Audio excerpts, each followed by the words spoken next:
சின்ன கார்ல லெக் ரூமும் நல்லா இருக்கணும், ஹெட் ரூமும் நல்லா இருக்கணும் அப்படின்னா மாருதி சுசுக்கில 2 கார் ஹேட்ச்பேக்கில், ஒன்று வேகனார் இல்லாட்டி எஸ்ப்ரெஸோ. வேகனார் பிடிக்காதவங்க எஸ்ப்ரெஸோ போகலாம். நம்மள்ட்ட ஒரு எஸ்ப்ரெஸோ சூப்பரான ஒரு கார் இருக்குங்க, லோக்கல் நம்பர் T46, 2023 சிங்கிள் ஓனருங்க, விஎக்ஸ்ஐ ஆப்ஷனில் வேரியன்ட்டு. விஎக்ஸ்ஐ ஆப்ஷன்லாம் உங்களுக்கு 2 ஏர் பேக் வந்துடும்.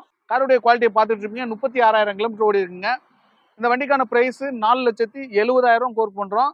நெகோசியபிள் ரேட்டு தான். இன்சூரன்ஸ் லைவ் பண்ணி கொடுத்துடலாம். வண்டிக்கு ஃபைனான்ஸ் பண்ணிக்கலாங்க. இந்த வெஹிக்கிள் எங்கே பார்க்கணும் அப்படின்னா நம்ம காரைக்குடி எஸ்எம் கார்ஸில் பார்க்கணும். காருடைய குவாலிட்டியை நேரில் வந்து செக் பண்ணி பாருங்கள். கண்டிப்பாக உங்கள் மனசுக்கு பிடிக்கும். நம்மளுடைய வெற்றி சுடர் பேஜை ஃபாலோ பண்ணிக்கோங்க.